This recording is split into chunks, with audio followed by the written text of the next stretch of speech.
کراسٹی نے جن دو لڑکیوں کو لفٹ سے نکلتے دیکھا تھا ان کا تعلق کاسٹن کی بدنام زمانہ کیٹ سینڈیکیٹ سے تھا۔ یہ سینڈیکیٹ پوری دنیا میں وسیع پیمانے پر منشیات اور نشہ آور ڈرگز کا بیوپار کرتا تھا۔ کہا جاتا تھا کہ پوری دنیا میں 10 سے 15% نشہ کرنے والے افراد اسی سینڈیکیٹ کی فراہم کردہ منشیات کے عادی تھے۔ یہ سینڈیکیٹ نئی سے نئی نشہ آور ڈرگز متعارف کراتا تھا جس کا کوئی دوسرا نیم البدل نہیں ہوتا تھا۔ یہی وجہ تھی کہ کیٹ سینڈیکیٹ کا اسپیشل ڈرگ سسٹم روز بروز وسعت اختیار کرتا جا رہا تھا اور ان کے ڈرگز تیزی سے پوری دنیا کی نوجوان نسل کو اپنے لپیٹ میں لے رہے تھے۔ کیٹ سینڈیکیٹ اپنے ڈرگز کی سپلائی زیادہ تر ایکریمیا، گریٹ لینڈ اور یورپی ممالک میں کرتے تھے، جبکہ ایشیا میں ان کا کنٹرول محدود بلکہ نہ ہونے کے برابر تھا۔ لیکن اب جب کراسٹی نے کیٹ گروپ کی دو لڑکیوں کو دیکھا تو اس کے ذہن میں حلفشار سا ہونے لگا۔ ان دونوں کی یہاں موجودگی خطرے کی علامت تھی، اسی لیے کراسٹی نے ان پر نظر رکھنے کا فیصلہ کر لیا۔ وہ چند لمحے انتظار کرتی رہی، پھر وہ ایک دیوار کی آڑ میں ہو گئی اور کیٹس کو دیکھنے لگی کہ وہ کہاں جا رہی ہیں۔ پھر اس نے کیٹس کو اپنے فلیٹ کے سامنے والے فلیٹ کے دروازے پر جھکتے دیکھا، جیسے وہ کی ہول سے اس فلیٹ میں جھانک رہی ہوں۔ پھر ایک کیٹ نے ادھر ادھر دیکھ کر جیب سے ایک چھوٹی سی پسٹل جس کا منہ آگے سے بے حد باریک تھا کی ہول پر رکھی، پھر اس کا بٹن پریس کر دیا اور چند لمحوں بعد اس نے ہول سے پسٹل ہٹا کر جیب میں رکھ لیا۔ اس کے بعد ان دونوں نے مزید توقف کیا۔ پھر دوسری کیٹ نے جیب سے ایک مڑا تھوڑا تار نکالا اور اسے کی ہول میں لگا کر گھمانے لگی۔ چند ہی لمحوں میں جیسے لاک کھل گیا، دوسری کیٹ نے ہینڈل گھمایا تو دروازہ کھل گیا۔ دونوں کیٹس تیزی سے اندر چلے گئیں اور انہوں نے دروازہ بند کر دیا۔ ان دونوں کو فلیٹ میں جاتے دیکھ کر کراسٹی اپنی جگہ سے ہٹی اور تیز چلتی ہوئی اس فلیٹ کے دروازے کے پاس آ گئی جس میں وہ دونوں گئی تھی۔ کراسٹی نے ادھر ادھر دیکھا، راہداریوں میں کسی کو نہ پا کر وہ فوراً کی ہول پر جھک گئی، لیکن اندر کا ماحول اسے نظر نہیں آیا کیونکہ سامنے ایک چھوٹی سی راہداری تھی اور اس کے دائیں طرف ایک کمرے کا دروازہ تھا۔ یہ دیکھ کر کراسٹی فوراً سیدھی ہوئی، اس نے جیب سے ماسٹر کی نکالی اور اس نے ماسٹر کی سے لاک کھولا، پھر ہینڈل پکڑ کر اسے نہایت آہستگی سے گھما کر دروازہ کھول دیا۔ اس نے سر اندر ڈال کر اندر کا ماحول چیک کیا اور پھر دروازہ کھول کر اندر آ گئی، اور اندر آتے ہی اس نے اسی خاموشی سے دروازہ بند کر دیا جس طرح اس نے کھولا تھا۔ اس نے ماسٹر کی جیب میں رکھی اور اس کی جگہ جیب سے مشین پسٹل نکال لیا، اور پھر وہ دیوار کے ساتھ کمر لگا کر دھیرے دھیرے دروازے کی طرف بڑھنے لگی۔ دروازے کے قریب جا کر وہ رک گئی اور اندر کی سن گن لینے لگی۔ کیا کہتی ہو ریگی؟ بلیک ٹیوب تو ہمیں مل گئی ہے، اب ان دونوں کو ہلاک کر دیں یا یہیں زندہ چھوڑ کر چلی جائیں؟ دوسری طرف سے ایک لڑکی کی آواز سنائی دی۔ نہیں میری، اگر ہم نے ان دونوں کو زندہ چھوڑ دیا تو مادام ریڈ کو ہمیں جواب دینا مشکل ہو جائے گا، دوسری لڑکی کی آواز سنائی دی۔ ہاں یہ تو ہے، پھر ٹھیک ہے، تم اندر والے کو ہلاک کر دو، میں باہر والے کو ہلاک کر دیتی ہوں، پہلی لڑکی نے کہا۔ یہ سن کر کراسٹی کے اعصاب تن گئے، وہ نہ جانے کہ ان دونوں کی ہلاکت کی باتیں کر رہی تھیں۔ کراسٹی نے فوراً فیصلہ کیا اور اچانک اچھل کر کھلے ہوئے دروازے کے سامنے آ گئی۔ اس کے سامنے کچھ فاصلے پر وہی دو لڑکیاں کھڑی تھیں جنہیں کراسٹی کیٹس کے طور پر جانتی تھی۔ ان کے پیچھے صوفے پر ایک آدمی بے ہوش پڑا ہوا تھا۔ ایک لڑکی کی کمر چونکہ کراسٹی کی طرف تھی اور وہ اس آدمی کے سامنے کھڑی تھی، اسی لیے وہ اس آدمی کا چہرہ نہیں دیکھ پا رہی تھی۔ ان دونوں لڑکیوں کے ہاتھوں میں باریک خنجر تھے۔ ہینڈز اپ، کراسٹی نے ان دونوں کو دیکھ کر گراتے ہوئے کہا۔ اس کی آواز سن کر دونوں کیٹس پوری طرح سے اچھل پڑیں، پھر جیسے ہی اس کی نظریں کراسٹی اور اس کے ہاتھ میں موجود مشین پسٹل پر پڑیں وہ بے اختیار چونک پڑیں۔ کیا مطلب، کون ہو تم اور یہاں کیا کر رہی ہو؟ ایک لڑکی نے کراسٹی کو تیز نظروں سے گھورتے ہوئے پوچھا۔ کراسٹی نے اس کی آواز پہچان لی، یہ وہی لڑکی تھی جسے دوسری لڑکی نے ریگی کہہ کر پکارا تھا۔ میں تمہیں اپنے بارے میں بعد میں بتاؤں گی، پہلے تم یہ خنجر پھینکو، کراسٹی نے دہکمانہ لہجے میں کہا۔ دونوں کیٹس نے ایک دوسرے کی طرف دیکھا، پھر اسپات میں سر ہلا کر ان دونوں نے خنجر پھینک دیے۔ یہ دیکھ کر کراسٹی آگے بڑھی، اسی لمحے اس کی نظر صوفے پر پڑے آدمی پر پڑی تو اسے جیسے ایک زوردار جھٹکا سا لگا۔ اس کی آنکھیں ایک لمحے کے لیے پھیل گئیں، سامنے صوفے پر عمران پڑا تھا۔ عمران کو وہاں دیکھ کر کراسٹی کے ذہن میں بے شمار چونٹیاں سی رینگ گئیں۔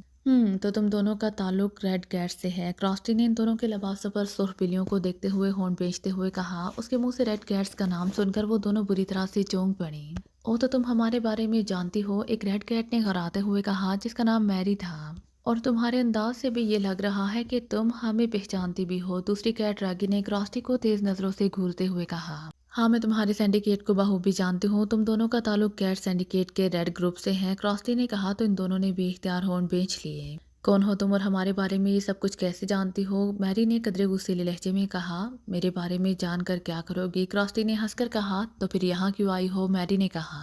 تم نے بھی تھوڑی دیر پہلے کسی بلیک ٹیوب کا ذکر کیا تھا، میں وہ بلیک ٹیوب دیکھنا چاہتی ہوں، کراسٹی نے کہا تو وہ دونوں ایک بار پھر چونک پڑیں۔ Black tube? کون سی بلیک ٹیوب؟ ہمیں کسی بلیک ٹیوب کا علم نہیں ہے، ریگی نے کہا۔ کراسٹی نے صاف محسوس کر لیا تھا کہ وہ دروغ گوئی سے کام لے رہی ہیں۔ بلیک ٹیوب کا نام سن کر جس طرح ان کے چہروں کے رنگ بدلے تھے، اس سے کراسٹی کو صاف پتہ چل گیا تھا کہ ان کے لیے بلیک ٹیوب ہی بے حد اہمیت کی حامل ہے، اور وہ یقیناً یہاں بلیک ٹیوب ہی حاصل کرنے کے لیے آئی تھیں۔ بلیک ٹیوب اور پھر عمران کو وہاں بے ہوش دیکھ کر کراسٹی بہت کچھ سوچنے پر مجبور ہو گئی تھی۔ میرے ہاتھ میں مشین پسٹل ہے ریگی، تم میرے بارے میں نہیں جانتی لیکن میں تمہیں بتا دینا چاہتی ہوں کہ میرا نشانہ بے داغ ہے۔ اگر میں نے ٹریگر دبا دیا تو تم دونوں کی خوبصورت جسم شہد کی مکھیوں کی چھتیں بن جائیں گے، کراسٹی نے گھرا کر کہا۔ لگتا ہے تم نے صرف ہمارا نام سنا ہے، تم ہماری کارکردگی سے واقف نہیں ہو۔ اگر تمہارا خیال ہے کہ ہم تم سے اور تمہارے مشین پسٹل سے ڈر گئی ہیں تو یہ تمہاری بھول ہے۔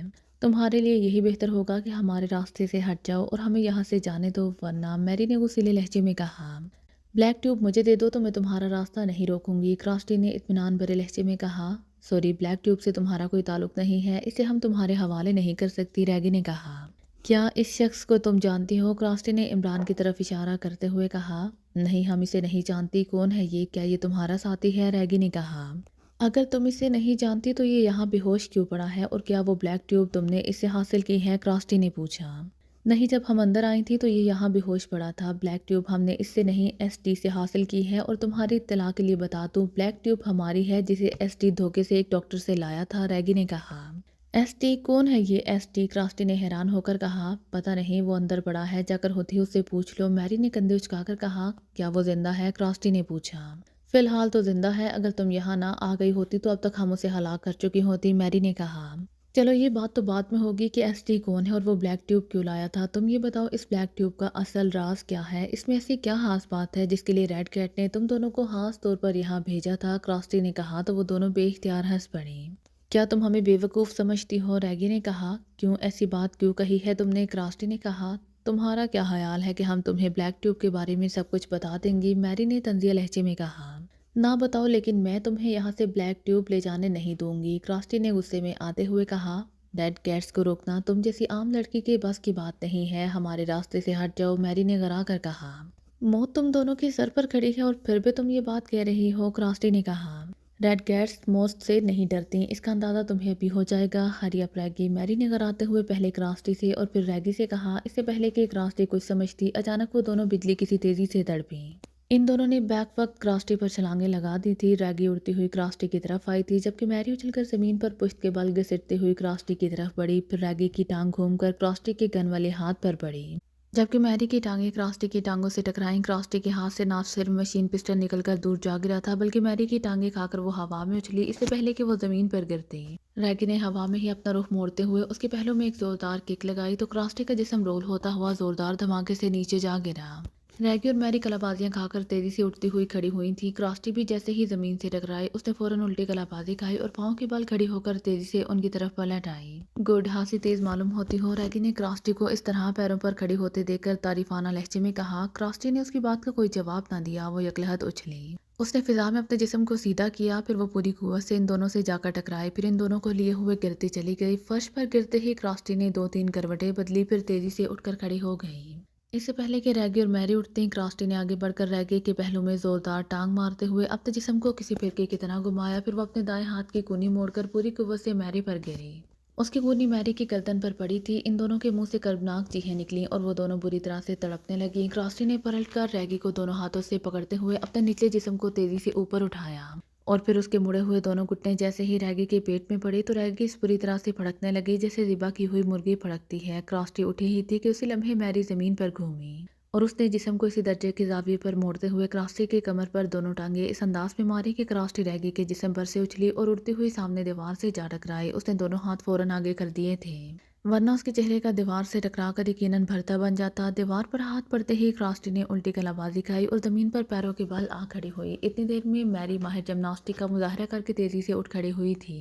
گردن پر ضرب کھانے سے اس کا چہرہ بری طرح سے بگڑا ہوا تھا، لیکن اب اس کی آنکھوں سے کراسٹی کے لیے نفرت انگیز چنگاریاں نکل رہی تھیں۔ کراسٹی جیسے ہی نیچے آئی، میری نے ایک بار پھر اپنے جسم کو اچھالا اور اس نے کراسٹی کے سینے پر فلائنگ کک مارنے کی کوشش کی، مگر کراسٹی نے اپنے جسم کو ایک ٹانگ پر بجلی کسی تیزی سے گھمایا۔ میری جیسے ہی اس کے قریب سے گزرنے لگی، گھومتی ہوئی کراسٹی نے ایک بار پھر اپنا بازو موڑا اور پھر اس نے دائیں ہاتھ کی کونی پوری قوت سے میری کی کمر پر مار دی۔ میری کے حلق سے ایک دلہراش چیخ نکلی اور وہ ایک زوردار دھماکے سے کراسٹی کے قدموں میں آ گری۔ اس نے کراسٹی کی ٹانگیں پکڑ کر کھینچنے کی کوشش کی مگر کراسٹی فوراً اچھلی اور اس کے اوپر سے گزر کر اس کے دوسری طرف آ گئی۔ اس سے پہلے کہ میری اس کی طرف پلٹتی، کراسٹی نے جوتی کی ایڑی اس زور سے میری کے سر کے پچھلے حصے پر ماری کہ میری کے حلق سے ایک بار پھر دردناک چیخ نکلی اور وہ یک بار کی تڑپی اور پھر اس کے ہاتھ پیر ڈھیلے پڑتے چلے گئے۔ کراسٹی کے گھٹنوں کی خوفناک ضرب کھا کر ریگی پہلے ہی بے ہوش ہو چکی تھی۔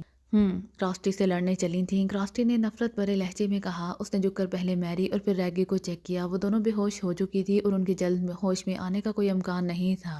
کراسٹی نے پہلے میری اور پھر ریگی کی تلاشی لی تو اس کی جیب سے ایک سرخ رنگ کی چھوٹی سی ڈبیا نکل آئی۔ کراسٹی نے اس ڈبیا کو کھولا تو اس میں مخمل میں لپٹی ہوئی ایک چھوٹی سی سیاہ رنگ کی ٹیوب دکھائی دی جو سیلڈ تھی۔ کراسٹی نے ڈبیا سے اس ٹیوب کو نکالا۔ ٹیوب پر انگریزی حروف میں باقاعدہ بلیک ڈراپس لکھا ہوا تھا اور اس پر 100 cc درج تھا۔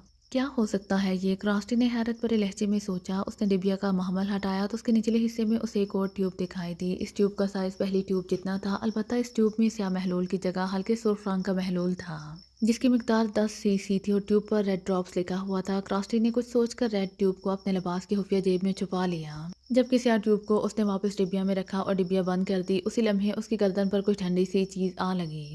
بس جہاں ہو وہیں رک جاؤ ورنہ میں گولی چلا دوں گی۔ کراسٹی نے ریگی کی گراتی ہوئی آواز سنی۔ اس کی آواز سن کر کراسٹی ایک طویل سانس لے کر رہ گئی۔ اس نے میری کے ساتھ ساتھ اسے بھی چیک کیا تھا۔ وہ بھی بے ہوش تھی اور اس کے بھی میری کی طرح جلد ہوش میں آنے کے امکانات نظر نہیں آ رہے تھے، مگر شاید ریگی بے پناہ قوت ارادی کی مالک تھی۔ اسے نہ صرف ہوش آ گیا تھا بلکہ اس نے خود کو سنبھال کر کراسٹی کی گردن پر گن کی نال بھی رکھ دی تھی۔